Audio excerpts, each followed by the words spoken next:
balik lagi bareng Ovi. Jadi kali ini Ovi lagi ada di Uncle di Ice Cream. Nah, Sobat Insat mungkin belum familiar ya dengan brand yang satu ini.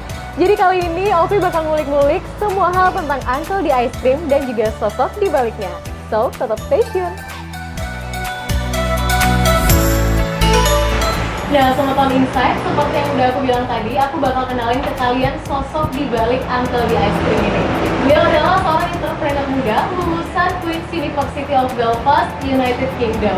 Halo Mas Budiman, apa kabar Mas? Alhamdulillah baik. Alhamdulillah baik. Nah, Mas langsung aja nih. Aku penasaran, mungkin Sobat Insight juga penasaran. Sebenarnya apa sih latar belakang pendidikannya Mas Budiman sampai bisa menjadi entrepreneur muda dan mencetus untuk membuka cabang Uncle di Lombok ini? Ya, kalau berbicara mengenai latar pendidikan sih, saya sebelumnya kan ngambil S1 di sini. Terus kedua lanjut pakai beasiswa sehingga bisa tembus Eropa waktu itu. Namun saya baru-baru kemarin sih lulusnya sekitar tahun 2000, akhir tahun 2018 lalu gitu. Jadi kenapa Uncle D terbentuk? Mungkin karena memang motivasi ingin mengembangkan masyarakat atau ingin memberdayakan masyarakat itu yaitu dengan cara kita mempunyai usaha atau mengembangkan UMKM begitu. Jadi untuk motivasi kenapa Uncle D Ice Cream terbentuk gitu ya, karena memang kita di belakang Uncle D ini juga ada tim-tim muda begitu atau anak-anak muda yang ingin merelakan waktu mudanya itu untuk bekerja keras untuk membangun UMKM begitu. Oke, kenapa sih Mas balik ke Lombok? Maksudnya kan Masnya ini lulusan luar negeri, terus bisa aja sih kan milih lokasi di mana Mas ini tinggal dan membuka Uncle di Ice Cream. Kenapa sih milih Lombok? Ya, jadi memang ceritanya sih cukup panjang gitu ya, karena memang saya pergi kuliah di luar negeri itu juga bukan pure pakai uang pribadi atau pakai uang orang tua, saya dibiayai negara gitu kan. Jadi ya saya merasa berhutang dengan negeri ini, dengan apalagi dengan tanah kelahiran saya di Pulau Lombok, di mana pulau yang cukup indah untuk ditinggalkan cukup lama begitu ya. Ada banyak yang bisa dieksplor, ada banyak yang bisa dikembangkan, termasuk mengembangkan masyarakatnya seperti itu ya. Karena saya melihat juga bahwa di NTB ini ya perekonomiannya masih dibilang cukup stuck gitu, angka kemiskinan cukup tinggi dan angka pengangguran juga cukup tinggi, terutama pengangguran mereka yang tergolong terdidik gitu. Bahkan data statistik mengatakan pengangguran di NTB ini didominasi oleh mereka yang sudah menempuh sekolah dan perguruan tinggi. Jadi itu sangat ironis sekali begitu ya, bahwa ketika kita sudah sekolah, sudah kuliah gitu, tiba-tiba ujung-ujungnya jadi pengangguran gitu kan. Ya, akhirnya mungkin dengan kita membuka atau mungkin banyak teman-teman lain yang membuka usaha itu, jadi kita membuka jalan untuk ya setidaknya mampu mengurangi pengangguran begitu. Wow, luar biasa banget ya. Berarti selain untuk kembali ke kampung halaman juga, Mas Budiman sendiri memotivasi anak muda untuk bisa bekerja di Uncle di Ice Cream ini juga ya? Enggak, bukan hanya betul, ya? bukan hanya membuka lapangan, namun juga ini sebagai bentuk bahwa anak muda yang lain juga harus bisa membuka usaha-usaha sejenis ataupun usaha-usaha inovasi lainnya begitu. Jadi ketika anak muda mempunyai spirit untuk membangun usaha, tentunya ya masalah-masalah kesejahteraan sosial seperti angka kemiskinan yang cukup tinggi, pengangguran cukup tinggi itu akan bisa terminimalisir begitu ya. Karena apalagi Indonesia di beberapa tahun ke depan akan mengalami yang namanya bonus demografi, di mana angka usia produktif itu cukup lebih tinggi daripada usia non produktif. Nah, itu menjadi peluang dan tantangan. Tantangannya yaitu ialah ketika misalnya angka tenaga kerja cukup tinggi, usia produktif cukup tinggi, namun lapangan pekerjaan kosong, jadi tentunya akan menjadi ancaman untuk negeri ini gitu. Jadi ya dengan anak muda memberikan atau membangun usaha baru itu ya cara-cara yang menurut saya konkret lah untuk meminimalisir angka kemiskinan atau meminimalisir pengangguran yang cukup tinggi di Indonesia. Oke, berarti nanti ada dampak-dampak yang akan ditimbulkan dari usaha Mas Budiman ini sendiri, membantu turut andil ya Mas ya dalam membuka lapangan pekerjaan. Ya, semoga dilancarkan aja nih usahanya. Amin, kita doakan ya Sobat Insight. Oke, sebelum berlanjut nih Mas Budiman, aku pengen tahu nih keseharian Mas Budiman lagi sibuk apa nih sekarang? Sebenarnya ada beberapa kegiatan sih yang cukup mungkin agak bervariasi. Di samping saya sebagai seorang entrepreneur, saya juga aktif di dunia pengabdian, seperti saya mendirikan lembaga konservasi, di mana itu adalah komunitas pemuda juga yang concern di lingkungan. Terus saya juga mengajar di salah satu universitas di Mataram, sini UIN Mataram, saya dosen di situ. Saya juga bantu programnya Pak Gubernur untuk menyukseskan peningkatan SDM di NTB, salah satunya melalui program Rumah Bahasa begitu. Oke. Nah, Mas Budiman, gimana sih menurut Mas Budiman nih?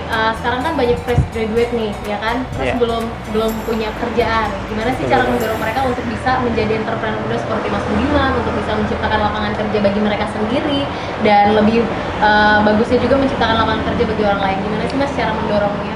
Ya, saya rasa mungkin saya sangat optimis melihat anak-anak muda saat ini, karena memang pertama mereka mempunyai kemampuan, mereka memiliki kecerdasan di atas rata-rata dibandingkan ya angkatan-angkatan lama lah seperti itu, karena mereka pertama menguasai teknologi, menguasai informasi begitu kan. Jadi akses yang seperti itu saya rasa sangat menjadi potensi untuk bagi mereka untuk ya setidaknya membuka wahana-wahana baru atau ladang-ladang baru untuk seperti membuka usaha baru begitu. Jadi ketika anak muda sudah mempunyai spirit, sudah mempunyai kemampuan, ya ditunggu apa lagi begitu ya. Mungkin ini adalah kesempatan.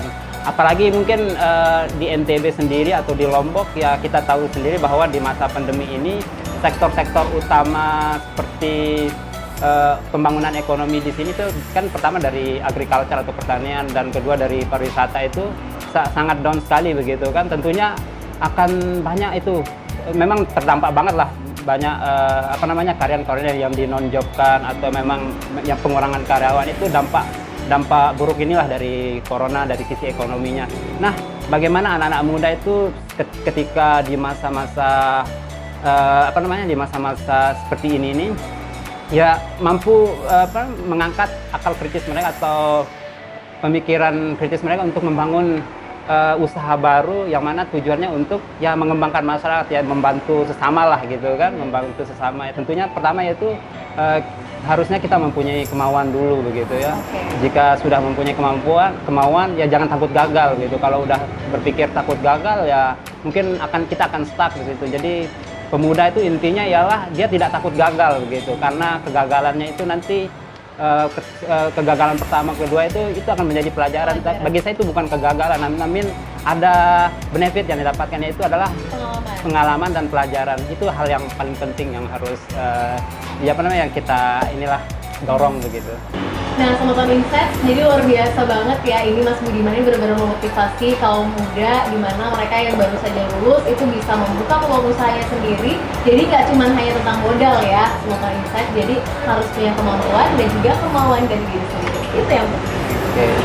Nah, Sobat Insight, kalau tadi kita udah bahas nih sosok di balik Uncle D. Kita sekarang beralih nih ngelihat lokasi Uncle D yang udah sebagus ini. Kita kan penasaran tuh gimana sih cerita di balik Uncle D ini bisa tumbuh seperti ini dan sudah banyak cabangnya di seluruh Indonesia loh, Motor. Gimana nih Mas? Ya, karena memang pertama tadi memang niat ingin bangun usaha, terus kedua pengen balik ke kampung halaman untuk membangun. Ya terbersit lah angan untuk pengen membangun usaha. Dulu stuck, bingung.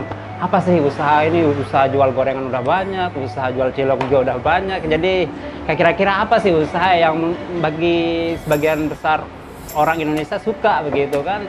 Jadi saya melakukan riset-riset dikit gitu kan, bahkan melakukan komparasi dengan negara di mana saya studi dulu. Di situ kan negaranya cukup dingin gitu kan, berbeda lah dengan di sini kan negaranya cukup panas gitu kan. Di situ orang-orang juga suka makan es krim gitu. Jadi ada hal yang menarik gitu, apalagi di negeri yang panas ini gitu. Bukan panas banget sih, tapi ya di negara tropis seperti Indonesia gitu kan, yang mana kita nggak pakai jaket setiap harinya, masa sih jualan es krim nggak laku gitu kan. Jadi dari cerita-cerita itu, dari riset-riset kecil dulu gitu, jadi ya terbentuklah es krim, dan kita bangun dengan kemauan dan tekad dari beberapa teman dulu juga gitu kan, membangun usaha ini cukup menarik begitu. Jadi ada kemauan dan ada tim yang kuat yang mau bergerak dari nol gitu kan. Jadi terbentuklah Uncle D pelan-pelan gitu kan, dari satu gerai ke gerai berikutnya gitu, sehingga sekarang kan sudah punya 70 gerai kita gitu. Aku kepo nih Mas, kenapa sih dinamain Uncle D? Ya, jadi cukup unik kan karena memang dari teman-teman ini kan namanya tuh ada embel-embel D-nya begitu kan. Jadi ya kenapa nggak pakai Uncle D aja gitu, dan kebetulan kan kita cowok-cowok semua gitu kan. Otomatis ya ke depan mungkin akan jadi om-om, ya belum jadi om-om ya. Ya jadi Uncle D ya menurut kami adalah nama yang cukup sederhana sekali begitu, yang mana itu juga merefer kepada kami selaku pendiri-pendirinya begitu. Oke, boleh tahu nih Mas, udah berapa cabang di Indonesia? Seperti yang saya sebutkan tadi itu sudah 60 cabang ya. Wow, 60 cabang. 60 cabang ya. Yes. Terus pengen target berapa cabang nih kira-kira di sini? Ya, selama kita mampu membuka semuanya ya targetnya sih ya sebanyak mungkin gitu.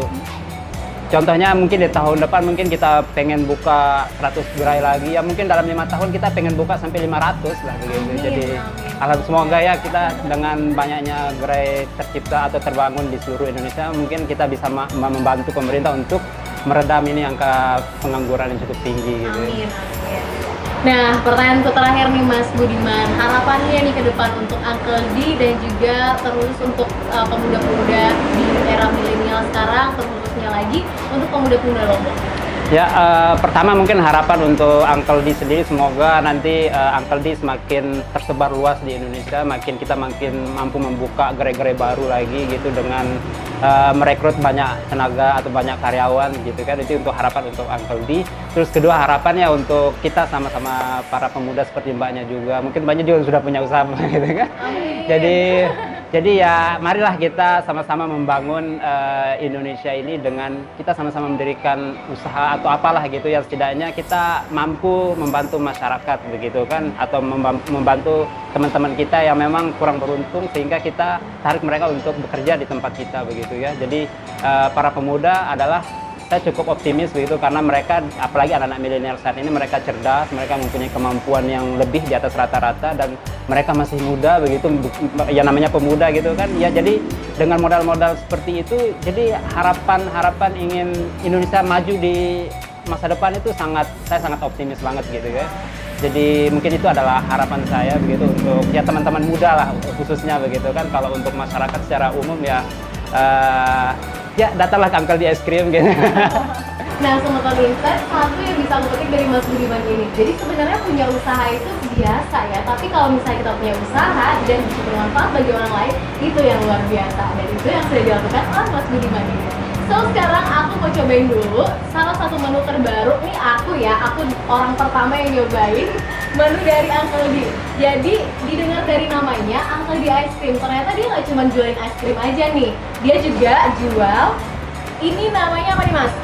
Red Velvet Float Ice Cream gitu. Red Jadi Velvet Float Ice Cream, tetap ada ice creamnya, tenang aja buat kalian pecinta ice cream. Kalau misalnya haus, biasanya kita kalau makan es krim aja tuh biasanya suka haus gitu nggak sih ya setelahnya, tapi kalau misalnya udah minum Red Velvet, hausnya hilang, pengen es krimnya juga hilang. Iya. Kita cobain Double dapatnya ya. Gimana? Rasa susunya kerasa banget ya. Memang kita menjual minuman sehat gitu, jadi pure 100% susu gitu. I like it. Enak loh, enak sumpah. Aku nggak bohong nih ya, aku nggak peres juga. Kalian mesti banget cobain Uncle D Ice Cream. Alamatnya di mana nih Mas? Ya, untuk cabang Lombok kita sekarang buka di depan SDN 1 Midang, yaitu di Jalan Trunojoyo nomor 19 gitu. Jadi kalian dicatat ya sama Tony Insight buat kalian yang lewat mungkin terus lewatnya kebetulan siang bolong dan panas terik, kalian nggak tahan pengen yang adem-adem, kalian langsung aja mampir ke Uncle D Ice Cream. Cheers.